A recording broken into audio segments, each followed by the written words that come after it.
Have you ever wondered what it would be like to play the lead character in a movie about a fugitive undercover cop, framed for murder and now hunted by cops and the mob in the streets of New York? If yes, then ladies and gents, I present to you Max Payne. I released my finger from the trigger, and then it was over. Developed by Remedy, Max Payne is a third-person shooter franchise that draws inspiration from classic noir crime novels and films.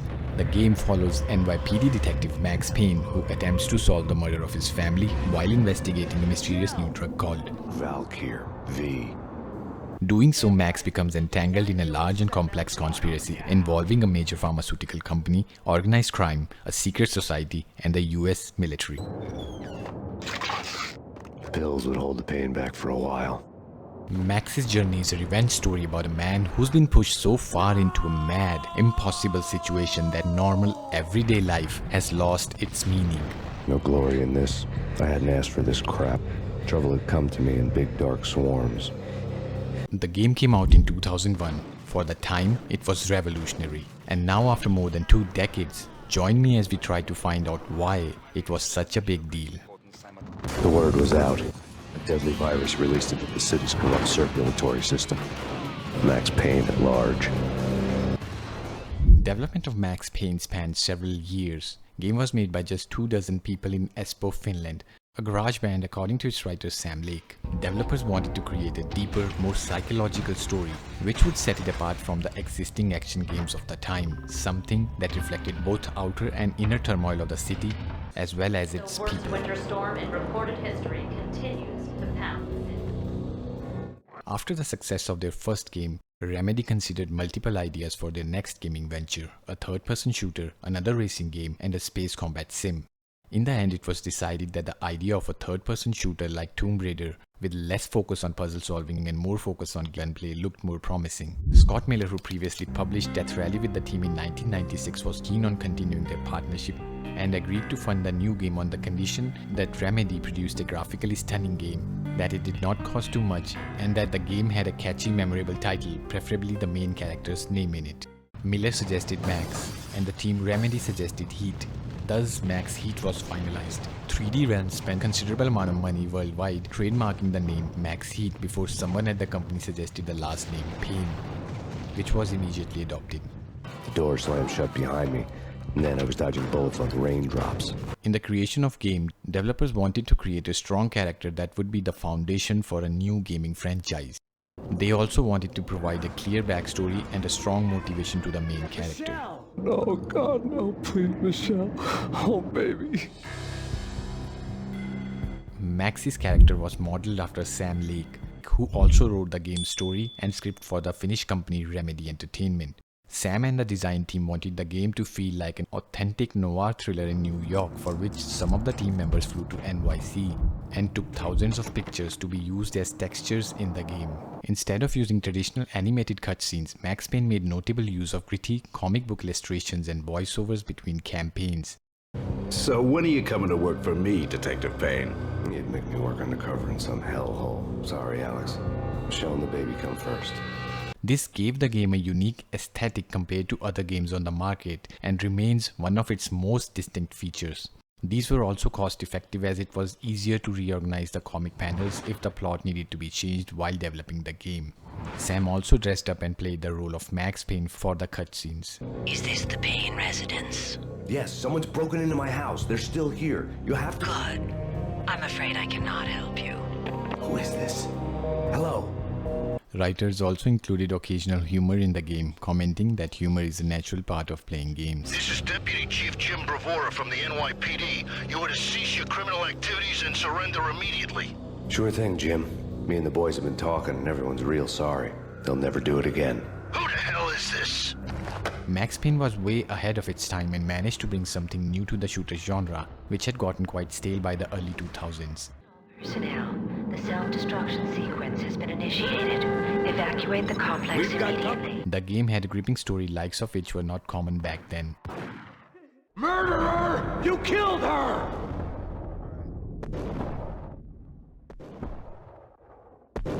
Max's trauma of losing his family, his guilt of not being able to save them, and how he struggles to cope up with the loss are documented very well in the game. Another thing that the game makers got perfect the first time was Max's monologues. Max is famous for describing the world around him with his inner monologues. The bank robbers had left their tools on the table. Judging by the detonators, the crooks had bought enough explosives to send Lady Liberty into orbit. His life is largely illustrated through dramatic and often morbidly cynical monologues describing his feelings about his actions and situations. These monologues were used by the writers to tell a more interpersonal story and allowed the player to get to know what was going on inside Max's head. The feeling hit me like a point-blank shot straight in the face. Something was not right about this. Max is not just a mindless empty vessel, rather he's a living, breathing human being with a storm brewing inside his mind. And through these monologues, we get to delve deeper into his inner psyche. While looking for Alex, I had ended up in the middle of a big-time crime operation. The game makers also paid a lot of attention to the minute details of the game so as to make the game's world more believable. After a gun battle, bullet casings litter the floor, and walls are riddled with bullet holes. In a seedy hotel, you can turn on a vibrating bed, flush the toilet, or turn on the television. The gameplay is heavily influenced by the Hong Kong action cinema genre, particularly the work of director John Woo. The main innovation in the game is the use of bullet time, which temporarily puts everything in slow motion like in the movie The Matrix. This is especially useful when you are in a room full of gangsters and the odds are stacked against you. While the action is slowed down, you can still aim as quickly as normal. There are environmental puzzles that usually require you to shoot something or find some kind of switch to cause a reaction in order to progress. The game does a decent job to help you in areas that get you stuck. When you are in the right area, a symbol will appear on screen so you know it's something important. The game puts a huge arsenal of weapons in the player's hands, but also makes the battles strategically tense and dangerous. Max is also relatively fragile, reliant on thoughtfully placed painkillers to restore health. The result is a surprisingly tough game at times, to the point where the sequels are considerably easier. As the game proceeds, the intensity of the action creeps up, and so does the quality and the artistry of the set pieces. New weapons enter Max's arsenal at a carefully rationed rate, with the player starting with a single pistol and by the final battle having a barrage of weapons ranging from automatic rifles to grenade launchers at your disposal. Game's AI is on the dumber side. Enemies would just walk into a fiery Molotov without blinking an eyelid. To compensate this, game is hard, even on normal difficulties. Enemies rarely miss their target and will keep coming at you until the job is done. That is Max death. The game keeps you on edge as you watch out for gangsters lying in wait or for booby trapdoors.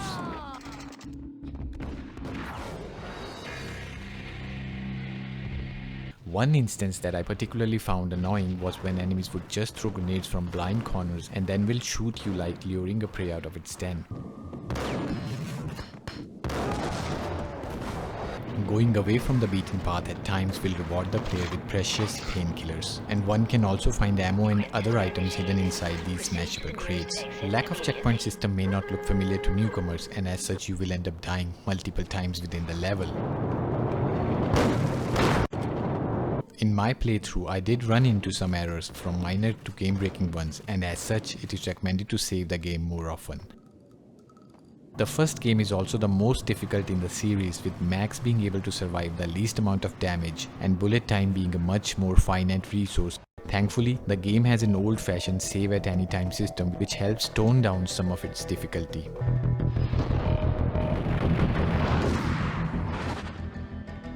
Graphically, the game still holds up. The only real complaint which can be made is that the faces of the characters are essentially like pictures stuck on a model, which causes Max to look like this throughout the game. It takes a lot for a game to have a memorable music and sound effects, and for the most part, Max Payne delivers. It offers a good mix of guitar-laden rock with several hyper-tense variations of action music scattered throughout.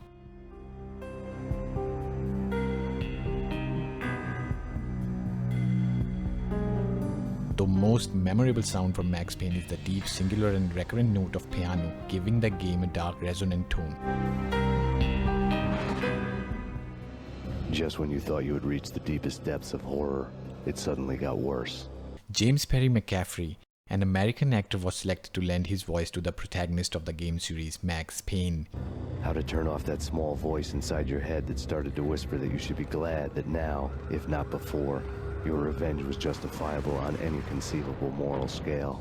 James returned to his role in Max Payne 3 not only for voiceover but also as a performer of Max through the use of motion graphics. That small voice proved, beyond any doubt, that I was damned.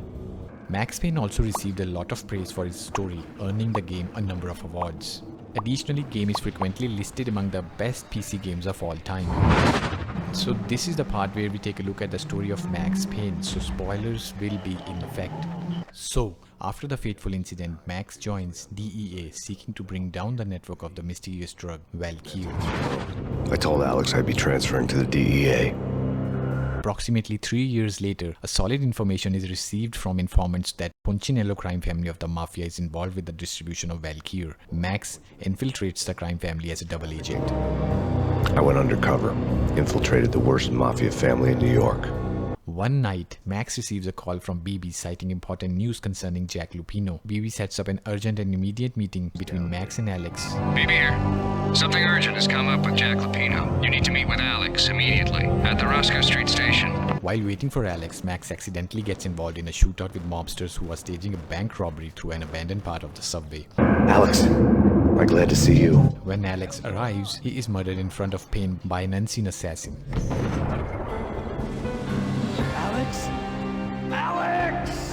Further, Max is framed for Alex's murder. Special Agent Balder had been shot repeatedly from a point-blank range. The gunman has been identified as Max Payne. Hunted by both police and his former mob associates, Max searches for Vinny Cognetti in New York's underworld in the hopes that he will lead him to Lupino. Along the way, he discovers that Russian mobster Vladimir Lem has started a war with the Punchinello family. Just the man I've been killing to see. Max catches Cognetti, who tells him that Lupino is at his nightclub, Ragnarok. Lupino's at Ragnarok, the nightclub. Book me. Take me home into the freaking jail. Just don't hurt me. After killing Lupino, he meets a hired killer named Mona, and they learn that they both are after the same guy. Mona offers Max a glass of whiskey, which he does not refuse. How do you like your whiskey? I'm easy, as long as you don't try to slip me a Mickey. It was spiked with Valkyrie, which leads Max to undergo his infamous nightmare state. Baseball bat is my favorite. While experiencing a nightmare of the night his family was killed, Max is found by mobsters and conveyed to be tortured, but manages to escape. Upon exiting the club, Max meets Lem, who offers a deal to Max. I am going to make you an offer you can't refuse. The deal gives Max access to high-powered firearms in return for killing some of Lem's former henchmen who were planning to sell these firearms to Punchinello. After securing the weapons, Max attempts to lure the Don into a trap at Punchinello's restaurant. Only to be ambushed himself. After escaping, Max attacks Punchinello's manor, where he kills his henchman and confronts him. But before Max is able to get a straight answer out of the Punchinello, Aesir Corporation's Nicole Horn and her mercenaries make a surprise entrance into the manor, killing Punchinello and leaving Max for dead after injecting him with a Valkyrie overdose. How sweet. I get to kill two birds with one stone. Max gets subjected to another drug-induced nightmare, and we as players are again tested with our resolve if we have what it takes to further the game without breaking our keyboards in anguish. So as soon as Max recovers, he heads straight to the foundry where he finds a hidden underground research complex and discovers that Valkyrie is the result of Project Valhalla, V for Valkyrie. The project was halted after a few years due to its poor results. 1995. Results unsatisfactory. Project cancelled. But was later secretly restarted by Nicole through her pharmaceutical company Aesir. He also finds out that Horn was behind the murder of his family, as Michelle had accidentally found out about Aesir's illegal experiments and its secret project. The drop-off point was my old address in New Jersey. The file dated 3 years ago. But before Max could proceed further, he's forced to escape the facility as Aesir initiates a self-destruct protocol to get rid of the evidence and witnesses. Upon the surface, Max gets another call for a meeting from BB. Max reveals that he has realized that BB was the backstabbing DEA agent who betrayed him and killed Alex. What the hell does BB stand for anyway? Backstabbing bastard? BB does not deny it and attempts to bribe Payne into giving up his vendetta. Maxie, you have no idea how big this is. It's huge. You have no idea. But Max refuses and a shootout with BB and his mercenaries ensues, which ends in BB's death. Max is then contacted by Alfred Woden to meet him at the Asgard building. It is here he reveals to Max about the existence of a secret society called the Inner Circle. Mr. Payne, I would like to introduce you to my colleagues in what we call the Inner Circle. You've been watching too much X-Files. He reveals that Horn was once a member. Her name is Nicole Horn. She was the key figure in Project Valhalla. And asks him to eliminate Horn without making it public in exchange for dropping all the charges against him. Just then their meeting is ambushed by Horn's mercenaries, forcing Max to make his escape. Max launches an all-out siege on the Aesir headquarters, killing everyone in the way. Somewhere along the way he meets Mona again, who has been hired by Horn to kill Max. It will be a cold day in hell before I let a narc cop stop me. Miss Sachs, do your job. She refuses to do so and seemingly gets killed for that. A gunshot boomed and she fell down in slow motion. She was a nice girl, not really a stone cold killer. And now she was stone cold dead. Max kills the remaining mercenaries. Horn tries to flee in her helicopter. Max manages to crash the helicopter, thereby killing Horn in the process. The police arrive soon after in full force and takes Max into their custody. Woden keeps his promise to Max. Woden was there in the crowd, standing by the sidelines. It wouldn't be over till the man with the patch would say so. And with his immense political influence helps clear Payne's charges.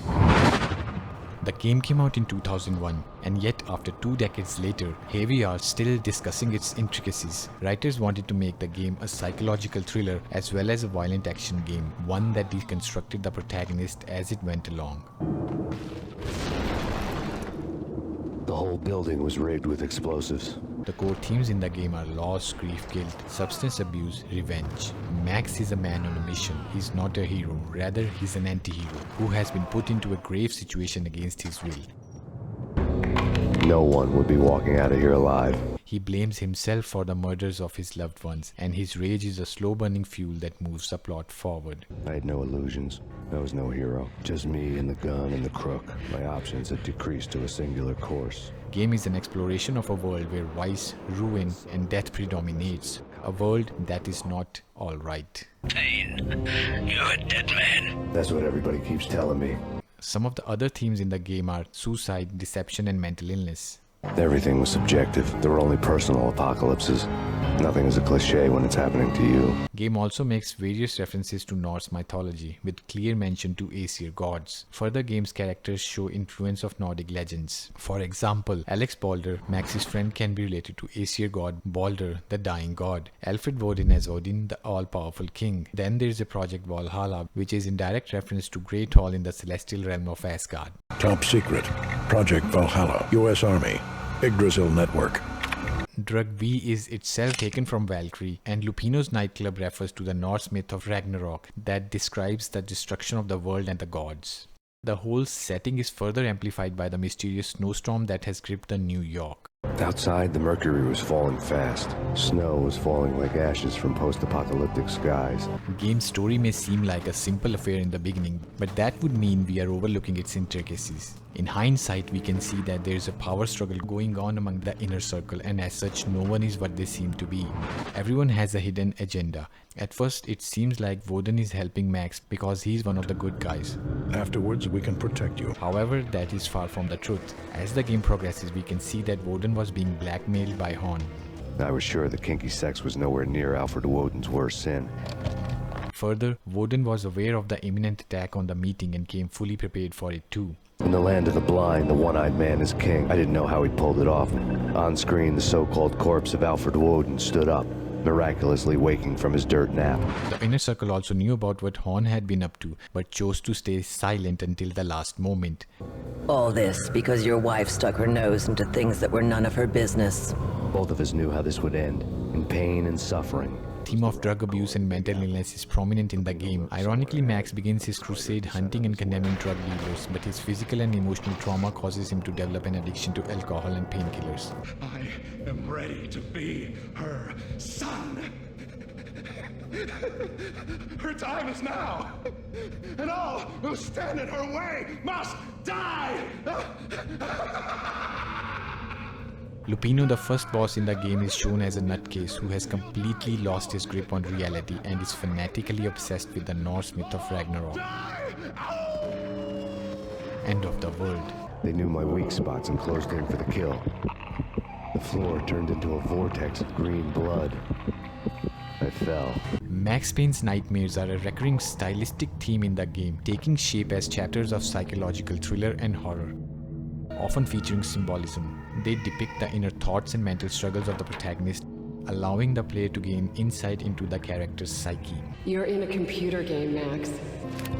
I was in a computer game. Funny as hell, it was the most horrible thing I could think of.